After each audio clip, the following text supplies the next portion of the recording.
capítulo 1, verso 9 al versículo 12. El hermano que es de humilde condición, gloríese en su exaltación, pero el que es rico en su humillación, porque él pasará como la flor de la hierba.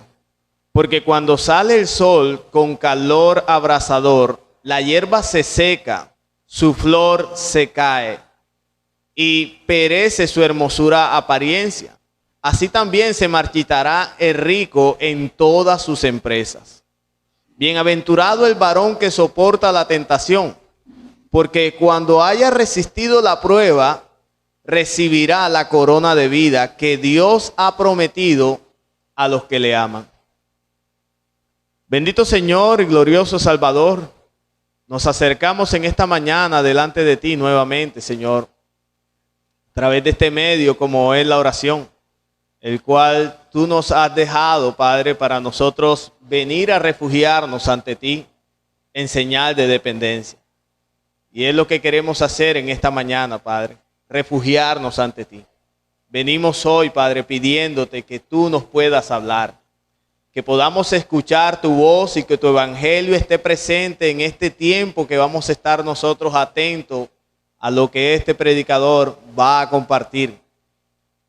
Padre, te pido que asistas mi vida con tu espíritu y que por favor me permitas ser fiel a tu palabra. Que pueda predicar tu consejo, Señor, con fidelidad, con pasión y con sencillez. De modo, Señor, que tu pueblo pueda recibir tus palabras y puedan ser edificados, Señor. Sus corazones puedan ser consolados y podamos también al mismo tiempo ser animados a reflejar al mundo una fe auténtica. Por favor, mi Dios, cumple nuestro deseo, que creo que es cercano a lo que tú demandas de tus hijos. Gracias te damos, Dios. Amén. Hemos asignado un título para desarrollar nuestro estudio en la mañana de hoy, el cual es la gloria auténtica del creyente. La gloria auténtica del creyente. Recordemos, mis hermanos, que la carta de Santiago está dirigida a una audiencia particular que estaba atravesando por momentos muy difíciles en su vida. Recordemos que estos hermanos habían sido dispersados de Jerusalén. Estaban siendo menospreciados, perseguidos, rechazados y algunos de ellos martirizados, tanto por los judíos tradicionales como por el Imperio Romano. Esta es la razón por la cual Santiago, como un pastor preocupado por la salud de estos hermanos, de esta iglesia, le escribe con la intención y objetivo de guiar a estos hermanos a enfrentar sus duras pruebas y los momentos de dificultad, manifestando una fe auténtica en todo tiempo. Eso es lo que observamos, por lo menos en los primeros 12 versículos de lo que conlleva al capítulo 1 de esta carta. Así que a lo que Santiago está llamando a estos hermanos, más que a enfrentar pruebas, es a enfrentar las pruebas de una manera victoriosa, de manera que edifique el corazón de quienes las están atravesando, pero que también glorifiquen el nombre de aquel que las está permitiendo y en que en muchos casos las está orquestando. Esto es nuestro Dios. Es precisamente eso lo que Santiago pasa a discutir en sus primeros 12 versículos. De hecho, la semana antes pasada, nosotros estuvimos observando el primer componente a tener en cuenta a la hora de atravesar prueba, a la hora de padecer. Y decíamos que era tener una actitud de sumo gozo. Usted lo recuerda, ¿verdad? Sumo gozo. Eso es lo que Santiago pasa a decir a estos hermanos partiendo del versículo 2 de este primer capítulo.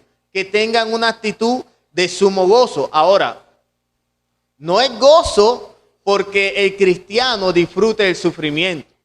No es gozo porque disfrutemos el sufrimiento. Es un gozo sustentado en que sabemos que al final de toda prueba habrá una producción de paciencia en nuestra vida y que esa paciencia generará madurez, generará perfección y plenitud en el carácter cristiano. Por lo tanto, no nos gozamos en la prueba como tal, sino que nos gozamos en el resultado de la prueba, en el efecto que cumple la prueba sobre nosotros. Y decíamos que esa actitud no la teníamos por la prueba en sí, sino por el resultado, ¿verdad?, que producía en nosotros. Pero muchos, cuando venimos atravesando pruebas, nuestras actitudes, hermanos, son contrarias a lo que la palabra de Dios nos pide. Son distintas a las que Santiago está hablando. Y seguramente su audiencia primaria, la audiencia original a la que Santiago se está refiriendo, estaban atravesando las pruebas no de la mejor forma. Quizás estas pruebas los tenían apesadumbrados, los tenían tristes, los tenían sin forma que hacer, no encontraban nada que hacer, no sabían cómo dirigirse y menos cumplir con la demanda que el Señor está pidiendo del cristiano, del creyente en toda la prueba: tener gozo. Gozo es lo que menos existía. Estos hermanos estaban sumergidos en profundas tristezas. No sabían qué hacer. Gozo no estaban mostrando. Ahora, ¿qué debían hacer estos hermanos? ¿Cómo ellos podían revertir la situación? ¿Cómo ellos podían mejorar la manera en la que estaban mostrándose de cara a las pruebas y a las dificultades de la vida? Bueno, Santiago responde a esa pregunta. Santiago pasa a responder esa pregunta. Él tiene respuesta a esta pregunta mostrándole los recursos necesarios a los hermanos con tal de que puedan atravesar las pruebas de una manera victoriosa, de una manera adecuada. Y tal vez usted se preguntará: pastor, pero yo no me acuerdo de alguno de esos recursos. No, mi hermano, sí los vimos. Santiago pide que pasemos las pruebas con una actitud de sumo gozo. Y a partir del versículo 5 de ese primer capítulo, él lanza el primer recurso. Es como un salvavidas que Dios lanza hacia sus hijos para que puedan atravesar las pruebas de una manera adecuada, victoriosa, de tal forma que puedan glorificar su nombre. Y esto es lo que Santiago pasa a decir a partir del versículo 5. El primer recurso que Santiago lanza a estos hermanos es que para enfrentar las pruebas de una manera victoriosa, ellos deben pedir sabiduría. Deben pedir sabiduría a Dios. Él les dice a estos hermanos faltos de gozo, quienes en realidad eran faltos de sabiduría. Mire lo que dice el verso 5. Y si alguno de vosotros tiene falta de sabiduría, pídala a Dios, el cual le dará abundantemente y sin reproche. Abundantemente la dará Dios y sin reprochar, es decir, sin egoísmo. Pero inmediatamente que Santiago le dice a estos hermanos que para superar las pruebas ellos deben pedir sabiduría, Santiago también les muestra las características de cómo ellos deben venir delante de Dios a pedir esa sabiduría. Y él le dice: ustedes deben pedir sabiduría a Dios, pero deben asegurarse de que le están pidiendo con fe, de que lo están haciendo sin dudar, sin dividirse internamente. No como esa forma que nosotros solemos muchas veces hacer, que estamos en un problema, ¿verdad? Estamos en una situación adversa y vamos delante de Dios porque hay que orar en los problemas. Pero ¿qué es lo que hacemos cuando oramos? Lo que hacemos es pedirle a Dios que nos dé fortaleza, que nos dé sabiduría para poder cumplir su voluntad. Pero en nuestra mente, del otro lado de nuestro hemisferio, tenemos una solución que ya vamos a dirigirnos por allí. Es decir, que en realidad nosotros nos estamos acercando a Dios, pero ya nosotros tenemos orquestado un camino. Y Santiago les está diciendo a estos hermanos: acérquense a Dios sin dudar, acérquense con fe, pero no se acerquen divididos internamente. No se acerquen como ese hombre que es comparado por Santiago como las olas del mar. un hombre inconstante en todos sus caminos, un hombre que está dividido y que ahora le está pidiendo a Dios, pero tiene una solución. Un caso de esto lo vemos nosotros en Abraham y Sara. ¿Qué le prometió Dios a Abraham? Que le daría ¿qué? Un hijo. ¿Y qué hizo Abraham? Ayudó a Dios. Es lo mismo que hacemos nosotros. Dios ha dado una promesa a Abraham, pero Abraham está mirando a su esposa y dice: Sara, pero ya tú no estás menstruando, ya tú eres vieja. Y entonces dice que tomó una de las criadas y se llegó a ella y tuvo un hijo llamado Ismael. Pero no era este el propósito de Dios, era más bien esa prueba de desconfianza que podía existir en su corazón y ansiedad por no creer en el carácter de un Dios todopoderoso. Así que, mis hermanos, esto es el resumen de lo que hasta ahora hemos visto y de lo que Santiago ha pasado a nombrarnos.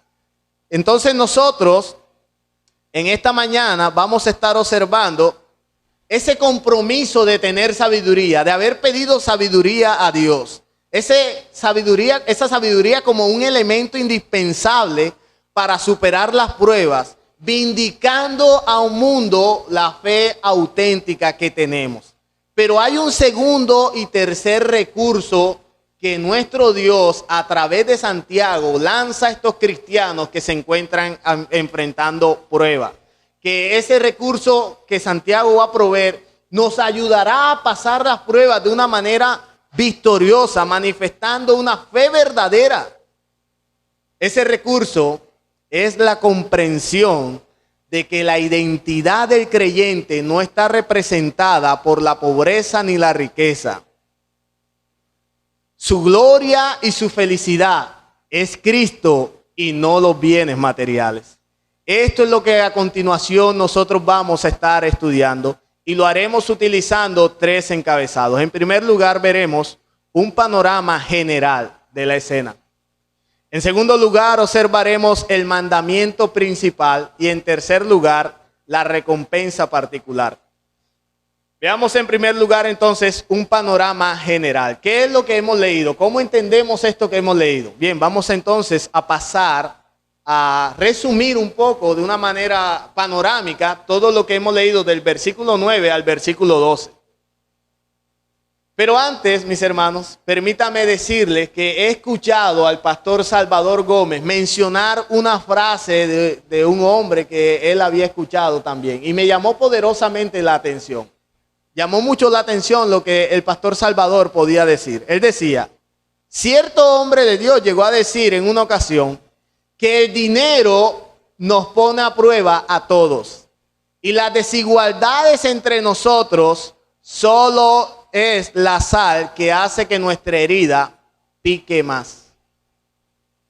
El dinero nos pone a prueba a todos y las desigualdades entre nosotros solo son la sal que hace que nuestra herida pique más. Una de las dificultades que encontramos al leer la epístola de Santiago es la forma como esta epístola está escrita. A veces no encontramos una conexión, un hilo conector entre lo que Santiago ha dicho, versos anteriores con los versos que siguen. Y esto que estamos leyendo sí que encuentra cierta dificultad. Porque Santiago pasa de hablar de pruebas, Santiago pasa de hablarnos de la actitud de cómo debemos nosotros ser probados, de la sabiduría que Dios imparte, a hablarnos de una desigualdad social y económica. Santiago pasa a hablarnos de una situación en una esfera social y nos parece que nos está mostrando las desigualdades en el mundo. Unos hombres que son pobres, otros hombres que son ricos. Esto parece no tener conexión alguna. Pero cuando nosotros nos esforzamos por el pasaje y construir todo el escenario, en el contexto nos damos cuenta, mi hermano, que sí tienen relación. Sobre todo cuando asociamos esta frase que nos ha dicho ya el pastor Salvador y que yo les he mencionado. El dinero nos pone a prueba a todos y las desigualdades son la sal que hacen que nuestra herida pique mucho más. Vivir en condiciones de pobreza no ha sido fácil en ninguna época de la iglesia. No ha sido fácil en ninguna época de la historia. Vivir en estas condiciones, hermanos, es vivir sufriendo. Nunca hay nada de lo necesario para vivir. No hay muchas oportunidades para salir adelante. Hay que sacrificar mucho y los sueños se ven cada día más lejanos de alcanzar. Esa es la situación del que es pobre, el de escasos recursos. Y para colmo de males, enfrenta a esta persona el desprecio y la humillación de aquellos que están por encima de él económicamente. Santiago ha visto muy de cerca esta situación y sabe perfectamente lo que es ver personas que son humilladas por su condición de pobreza, la tristeza y la frustración que se puede llegar a sentir. Ahora, esta desigualdad social y económica es inevitable. Nosotros vivimos en un mundo y nos encontramos también con desigualdades sociales. Vivimos en un vecindario y parece ser que nuestro vecino se encuentra mucho más cómodo que nosotros. Estamos en una iglesia y parece ser que nuestro hermano tiene mayor comodidad que nosotros. Es inevitable que existan las desigualdades sociales. Las encontramos en la misma iglesia del Señor. Ahora, no en toda la iglesia hay ricos y hay pobres. Pero parece ser que los hermanos a los que se está dirigiendo Santiago sí son de esa condición. Sí se encuentran en esa condición social. Entre los redimidos se encuentran creyentes que tienen muchas posesiones materiales y creyentes con pocas posesiones materiales. Y hay otros que se encuentran en medio de esos dos extremos. Ahora, con estas palabras, en esta estructura panorámica que estamos haciendo del pasaje, Santiago está dando por sentado algo muy importante, sobre todo en este tiempo. Y es la presencia en la iglesia de grupos tanto de ricos como de pobres. Y digo que esto es importante porque para el falso evangelio de la prosperidad, explicar este pasaje debería ser una gimnasia exegética. No encontrarían la forma de cómo apoyar la tesis que Santiago está presentando. Santiago está dando por sentado que en la iglesia hay desigualdades sociales. Pero el falso evangelio de la prosperidad asegura que si una persona es pobre, esto se debe a su poca fe. Se debe a su inseguridad. Si una persona es de escaso recurso, se debe a su desconfianza o a su poca confianza en Dios. Pero no es lo que Santiago está asegurando en esta porción bíblica. Santiago está mostrándonos que en la iglesia, en el cuerpo de Cristo, habrán ricos, pero también habrán pobres con nosotros.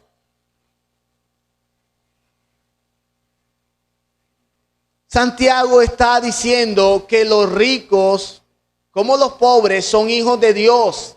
Y el hecho de que una persona sea pobre en la iglesia no quiere decir que es un cristiano de segunda categoría. No es así. Santiago está diciendo que estos hermanos, miembros de la iglesia, son dignos también de la familia de la fe. Él está defendiendo. Ahora recordemos que estos hermanos a los que Santiago les está hablando habían sido despojados de sus bienes materiales, de sus casas, lo habían perdido todo. Así que la condición económica en la iglesia no es una manifestación de la aprobación de Dios. Tenga eso muy en cuenta, hermano. La condición económica en la iglesia no es una manifestación de la aprobación de Dios. En el cuerpo de Cristo veremos hermanos en medio de una floreciente prosperidad y gloria a Dios por esos hermanos. Pero también tendremos hermanos en medio de escasez y necesidad. Y esto pasa en la iglesia con el objetivo de modelar la generosidad de Cristo con nuestros hermanos. Ha sido así, hermano, para poder modelar de una forma generosa lo que Cristo nos ha entregado sobre nuestras vidas.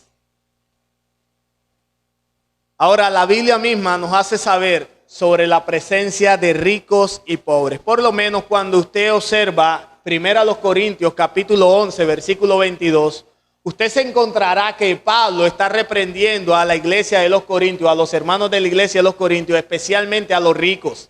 ¿Por qué? Porque cuando se acercaban a la fiesta ágape, a la fiesta o a la cena, Pablo estaba enterado que estos ricos cogían y hacían banquetes, pero lo compartían solamente con los de su estatus social. Y cuando llegaban los pobres a querer comer, ya no había nada. Y Pablo les dice, en esto no os alabo. ¿Acaso ustedes no tenéis casas donde ir a comer? Cuando se acerquen a participar de la cena, esto no es comer. Esto no es participar la cena del Señor. Esto no es lo que el Señor nos manda. Y con esto, hermano, da por sentado que en esa iglesia de los Corintios habían personas que vivían muy bien, pero habían personas de escasos recursos también. Pero no solo lo encontramos allí. También encontramos en 2 Corintios capítulo 8, versículo 1 al 2, cuando Pablo está realizando una ofrenda, una recolecta de ofrenda para los pobres en Jerusalén. Pablo está hablando que los hermanos de la iglesia de Macedonia dieron de su profunda pobreza. Es decir, que es natural que en la iglesia de Cristo existan ricos, pero también que existan pobres. Cristo también habló de la existencia de ricos en el pueblo de Dios. Lo encontramos en Marcos capítulo 10, versículo 25. En aquella frase donde se menciona que es más fácil que pase un camello por el ojo de una aguja que un rico entre al reino de Dios. Entendemos que en ese contexto de lo que se está hablando, lo que está hablando el Señor, es de la dificultad de la salvación. Pero esto nos está mostrando, hermano, que también asegura en el pueblo de Dios la existencia de ricos. Él está diciendo que es difícil, mas no que no se puede o que es imposible. Ahora, cuando nosotros miramos la historia de muchos de los hombres del pasado, encontramos que hay descrito hombres ricos y piadosos, tales cual como Job. ¿Qué dice la Biblia de Job? Que tenía de todo Job, y todo lo perdió, pero luego volvió a tener más. Es decir, que Job era un hombre rico. Pero también nos encontramos que cuando Jesús iba camino a Jericó, se encontró con un joven o una persona que procuraba ver a Jesús. Y este era conocido como Zaqueo, ¿verdad? ¿Y quién era Zaqueo? Era rico. ¿Y qué más? Y publicano. Y entonces, ¿qué hizo Zaqueo? Se arrepintió y vino al Señor. ¿Y qué pasó a hacer Zaqueo? Pasó a ser un rico convertido a Cristo. Es decir, que es natural, hermano, encontrar estos dos extremos entre la iglesia del Señor. Ahora bien, ¿qué deben hacer estos grupos? ¿Qué se les pide a estos hermanos? ¿Qué es lo que Santiago está tratando de comunicar, mostrando la existencia de estos grupos en la iglesia? Bueno, Santiago, y si usted lo mira bien, los versículos del 9 al 11, está pidiendo algo en común. Y es que estos hermanos debían gloriarse. Debían gloriarse. Y esto nos acerca a nuestro segundo encabezado en la mañana de hoy. El mandamiento principal. Vamos a leer el versículo 9 al verso 11.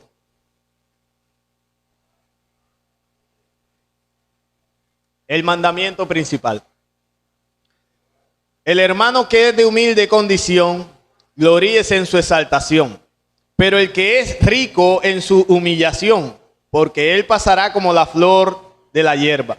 Porque cuando sale el sol con calor abrasador, la hierba se seca, su flor se cae y perece su hermosura apariencia. Así también se marchitará el rico en todas sus empresas. El segundo aspecto a tener en cuenta en nuestro cuadro es que hay un mandamiento principal y este mandamiento está dirigido a ambos grupos. ¿Cuáles grupos? Ricos y pobres. Ambos deben gloriarse, cada uno en base a algo distinto. ¿En qué? Antes de responder a esta pregunta, definamos lo que significa gloriarse. Gloriarse es ese regocijo y sentido de satisfacción por algo que se tiene o que se espera tener. Es ese orgullo que se apropia de nuestra mente y corazón y que produce júbilo. Eso es gloriarse. Ahora bien, ¿en qué se deben gozar? ¿En qué se deben satisfacer estos hermanos? ¿En qué se debe apoderar su mente y su corazón? ¿En qué estos hermanos deben gloriarse? Si usted mira bien, el versículo 9 inicia Santiago dirigiéndose a un grupo particular, al pobre, el hermano de humilde condición. No está hablando de humilde en cuanto al carácter, está hablando de humilde en cuanto a su condición económica. El hecho de que una persona sea pobre no quiere decir que sea humilde. Porque hay gente bien pobre, pero bien arrogante también. Entonces Santiago no está hablando en cuanto a carácter, Santiago está hablando en cuanto a condición. Y él se dirige a este pobre diciéndole que debe gloriarse ¿en qué? En su exaltación.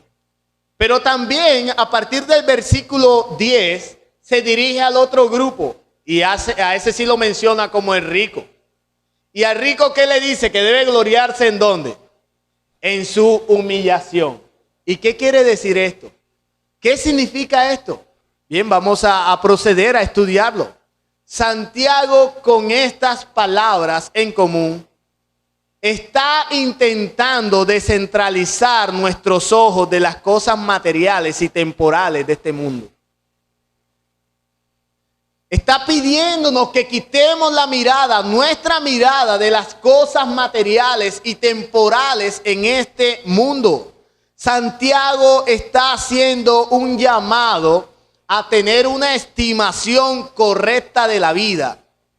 El gozo en las pruebas de la que Santiago nos habló en el verso 2 tiene relación directa con estos versículos cuando entendemos, hermanos, una correcta evaluación de las cosas materiales, de las circunstancias materiales que tenemos, de las cosas que nos pasan. La preocupación principal de Santiago aquí no es el asunto de la pobreza o la riqueza, sino la reacción del creyente en esa condición. Y es por eso que él dice a este grupo de hermanos descritos como de humilde condición, los pobres, que no se lamenten por su condición actual, que no lloren por su condición actual. No, Santiago no le está diciendo al pobre que es válido y es justificable si se siente un poco triste porque no tiene nada en su casa. Él no está diciendo eso. Él está mandando a este pobre, a este hombre que no tiene dinero, a que pueda gozarse, gloriarse en su exaltación. Que pueda gloriarse en su exaltación, que no se lamenten por su condición actual o por su estatus social. Ellos deben gloriarse a pesar de su condición actual, es en la obra de Cristo. La obra de Cristo está por encima de todas nuestras dificultades y por lo tanto debemos gloriarnos solo en ella. La obra de Cristo es donde estos hermanos pobres debían gloriarse sin importar lo que puedan estar pasando. Debemos ver las cosas, hermanos, no con nuestros ojos terrenales. Debemos observarlas con ojos de la fe, confiando en Dios que nuestra condición en los cielos, cuando todo esto se acabe, será mejor y duradera. Hoy podemos padecer de muchas cosas. Hoy podemos necesitar muchas cosas, pero cuando estemos en presencia del Señor, ninguna de estas cosas que hoy necesitamos, vamos a solicitar. Y por eso le pide a este pobre que ponga su mirada, que quite su mirada de lo terrenal, que quite su mirada de lo que hoy no tiene y la coloque en el cielo. Porque cuando la tierra no te puede satisfacer, el cielo sí lo hará. Quita tu mirada de la tierra y colócala en el cielo. Esto es lo que Santiago está diciéndole a este grupo de hermanos pobres.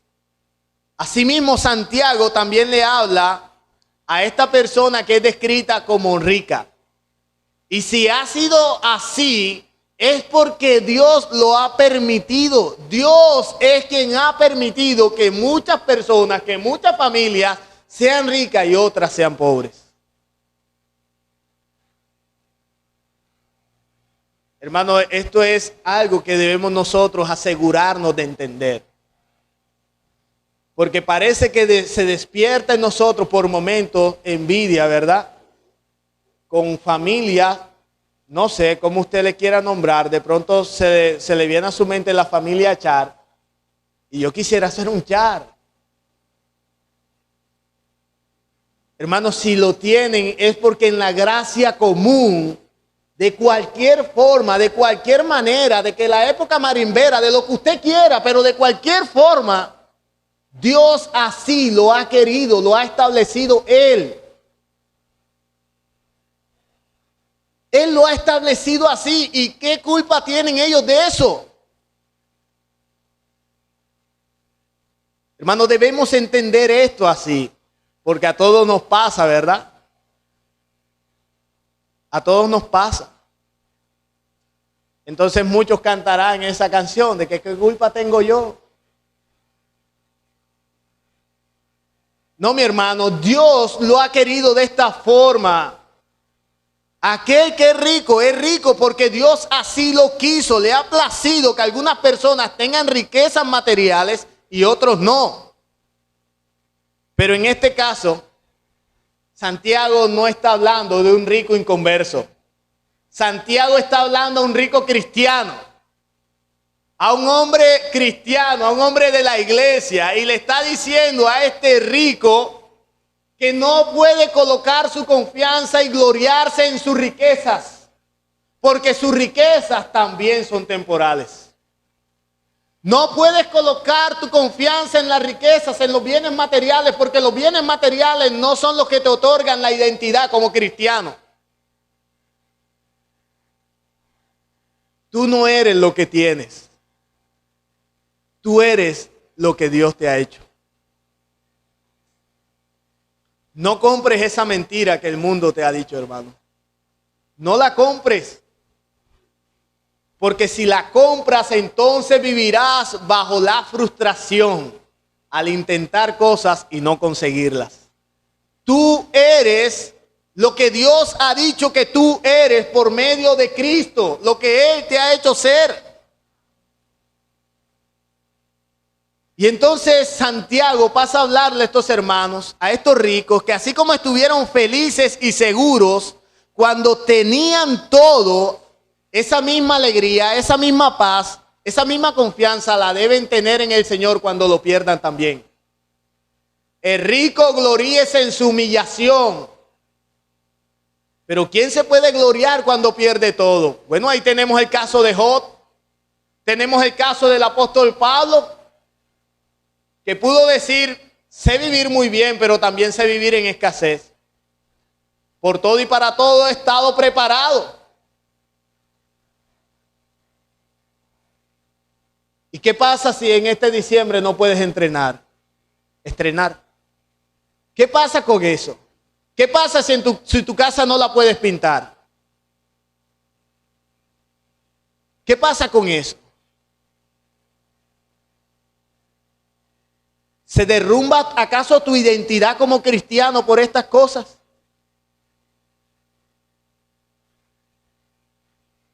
No, mis hermanos. El rico también debe colocar su confianza en Dios, teniendo o no teniendo. Gloríese en su humillación. Lo importante de todo esto, hermano, es la posición que nosotros hoy tenemos en Cristo. Así que la persona que tiene riquezas y se la quitan en algún momento debe gloriarse y tener una actitud de sometimiento a Dios y de agradecimiento a Él, porque Él tiene todo bajo control. Y cada prueba que las personas pasan en la vida son para probar la fe que se tiene en el Creador.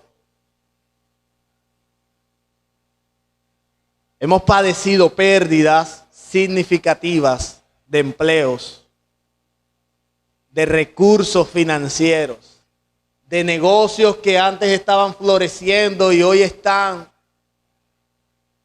hacia abajo. Hemos padecido todas estas cosas, mis hermanos, pero ninguna de ellas nos puede quitar lo que Cristo ya consiguió. Ninguna de ellas puede quitar nuestra identidad en Él. Así que Santiago le dice al pobre que se goce en su llamado celestial, y al rico, quien es cristiano, le recomienda que lejos de gastarse y gloriarse en sus bienes materiales, debe contentarse al lado de su hermano, el de humilde condición, porque ambos, por las riquezas inescrutables de la gracia de Dios, tienen hoy entrada a su presencia. Disfrutan de una herencia incorruptible, incontaminada e inmarcesible. Así que los dos, cuando vienen delante de Dios, deben olvidarse de su condición social. En el cielo no habrá distinción entre ricos y pobres. Las habrán de este lado de la gloria, pero no en la eternidad.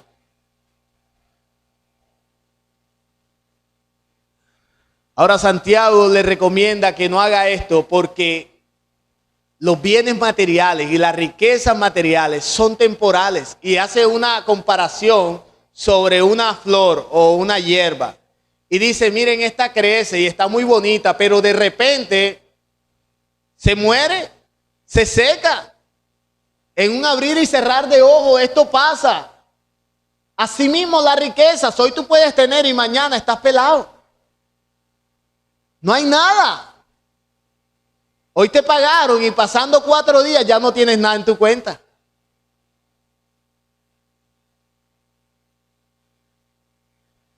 Así que Santiago le dice a estos hermanos que no coloquen su gloria en estas cosas. Pero Santiago le ha hablado a los pobres, le ha hablado a los ricos, pero ¿qué tiene que decirnos a nosotros? Hermano, a lo mejor tú estés tratando de identificarte en uno de los grupos y muy seguramente los que estamos de este lado de la iglesia diremos, oye, la verdad es que yo no puedo identificarme con los ricos, yo estoy en los pobres. A lo mejor en medio de la predicación tú estás tratando de identificarte con un grupo. Y lo cierto, hermano, es que nosotros encajamos perfectamente en cada uno de ellos. Presta atención a esto. Nosotros encajamos perfectamente en cada uno de estos grupos. Podemos lucir como pobres, pero también como ricos. ¿Por qué usted dice eso, pastor? Llegamos a esta conclusión porque todos nosotros, todos los que estamos aquí, tenemos personas tanto por encima como por debajo. Todos. Todos tenemos personas por encima, pero también personas por debajo. Para esos que están por encima, tú eres un pobre y desventurado. ¿Quiénes son ellos? Estas familias de altas esferas sociales no pueden verte a ti como un rico y adinerado. Ellos te verán a ti como un pobre. Pero dime cómo te observará esa persona que no tiene dónde refugiarse hoy y no tiene dónde comer hoy. Dime cómo te observa aquel que tiene un maletín en sus hombros y está caminando las calles para buscar un lugar donde dormir. Dime cómo te observa a ti. Ese te observa como un rico. ¿Y saben cuál es nuestro problema, mis hermanos? Nuestro problema es que nosotros siempre nos fijamos en los que están por encima y olvidamos siempre a los que están por debajo.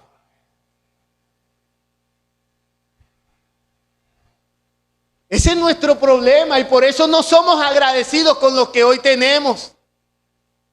Por eso no agradecemos lo que el Señor nos ha dado. Por eso no valoramos lo que hoy tenemos. Por eso no valoramos la comida que hoy nos podemos comer.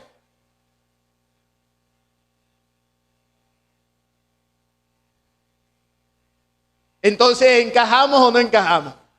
Perfectamente encajamos, ¿verdad? Podemos lucir como pobres para aquellas familias, pero también podemos lucir como ricos frente a estos hombres que están por las calles divagando.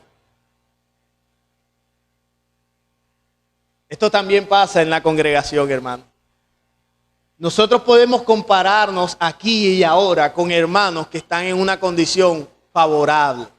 Y yo doy gloria a Dios por estos hermanos que Dios le ha permitido florecer, prosperar.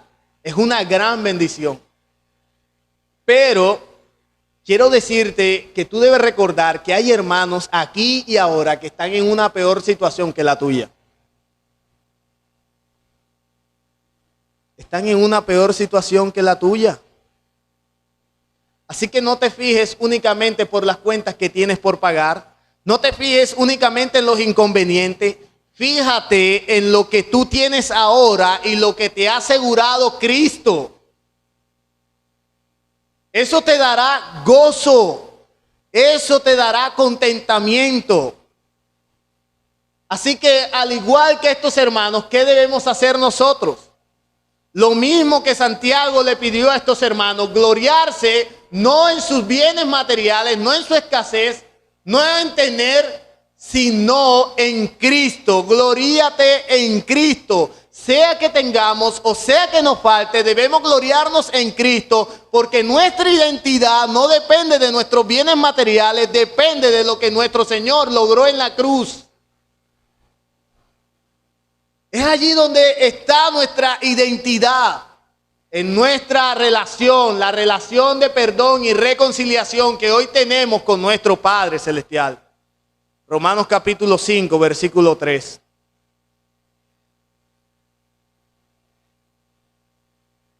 Romanos 5, verso 3.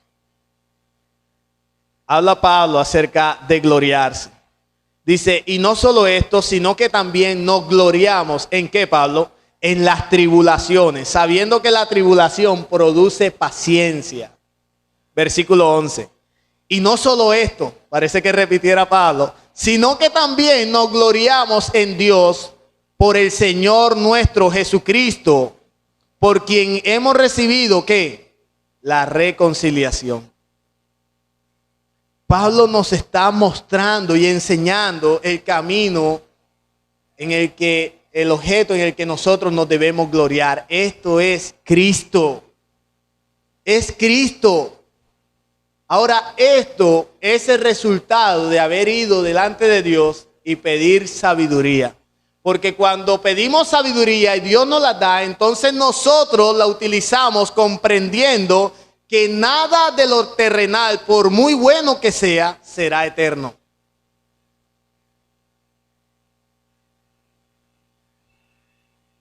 Esto gracias al recurso que Dios le otorgó, ese recurso de sabiduría. Pero hay un tercer y último recurso que Santiago nos da para soportar la prueba. Es que tengamos presente nuestra recompensa eterna en Dios. Y esto es lo que veremos en nuestro tercer y último encabezado. Una recompensa particular. Verso 12. Dice, por tanto, estaba leyendo en Romanos.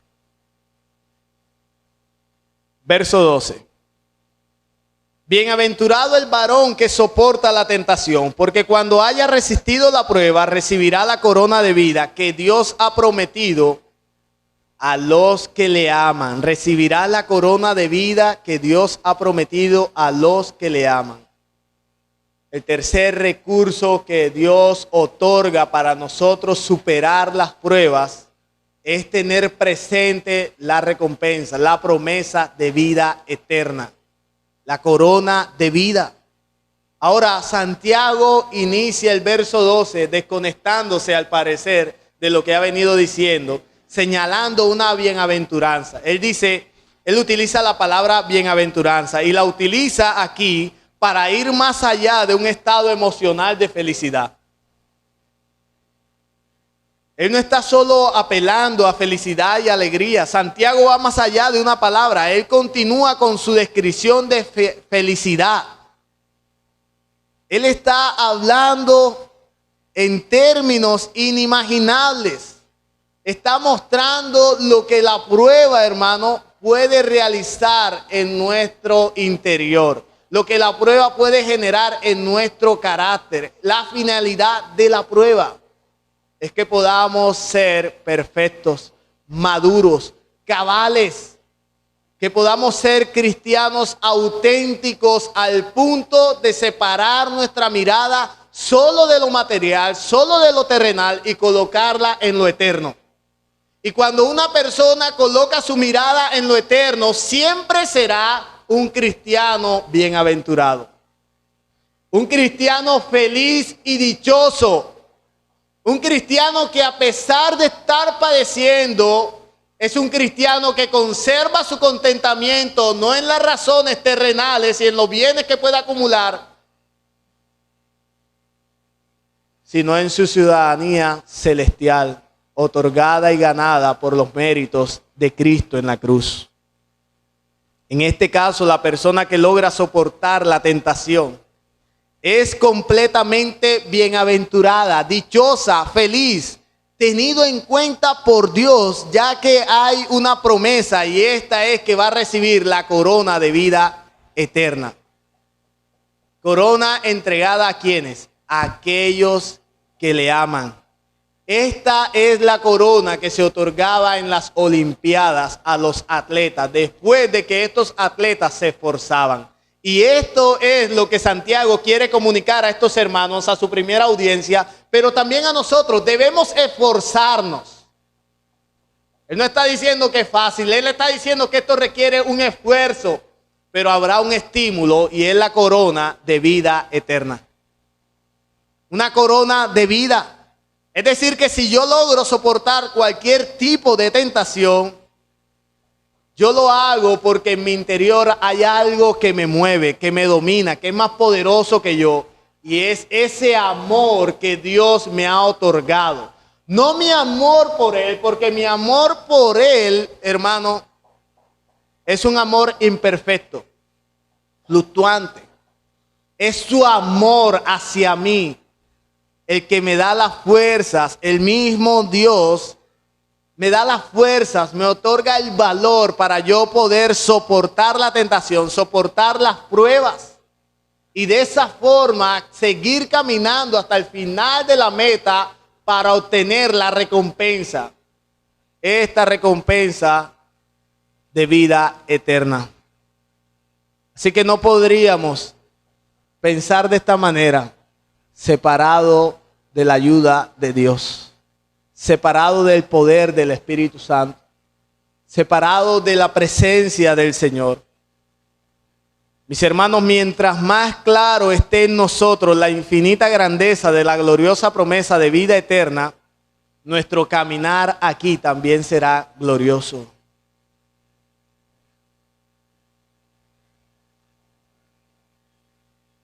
Nuestro caminar aquí también será glorioso. El evangelio de las inescrutables riquezas de Jesucristo debe llenarnos de gozo y no actuar como pordioseros desventurados sin esperanzas. Las riquezas que tú posees están en Cristo y estas sobrepasan por mucho la pobreza en la que te encuentras hoy. Por esta razón el creyente no puede estar cabizbajo. Él debe mostrar gozo, alegría, porque hay suficientes motivos en Cristo como para nosotros estar apesadumbrados. Hay suficientes razones en Cristo para nosotros no estar como estamos. Es cierto que vendrá aflicción, es cierto que vendrán pruebas, es cierto que tendremos tristezas, pero esto no puede ser un estado permanente en el creyente.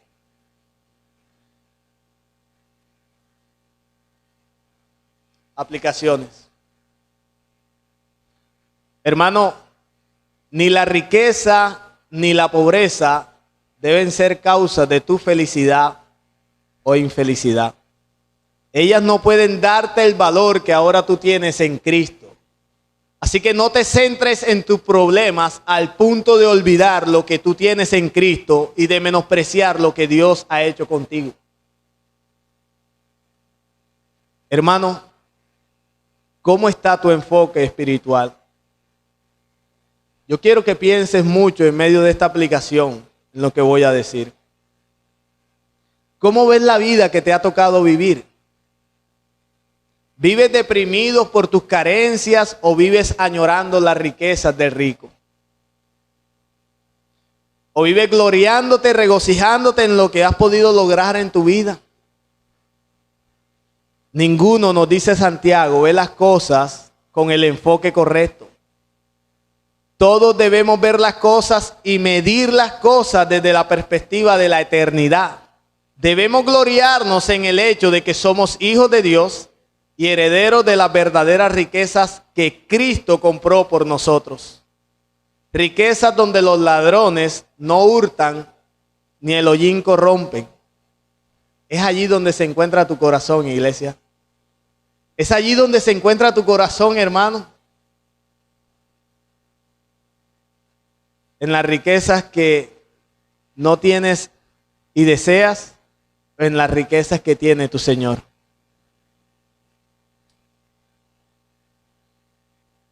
Hermano, recuerda que el rico debe cuidar el orgullo y el pobre de la falta de agradecimiento. Recuerda que las riquezas y la vida del hombre son pasajeras y las penurias y la pobreza también lo son. Amigo que nos visitas, que nos escuchas, la verdadera riqueza se halla en el desarrollo de la vida espiritual del individuo, no en su caudal económico. Dios está interesado es en lo duradero, en nuestra alma, no en lo temporal, en nuestro dinero y nuestros bienes. Así que procuremos tratar a las personas de la misma forma como Dios las trata. Procuremos no darle tanta importancia a lo que Dios no le da importancia. Oremos.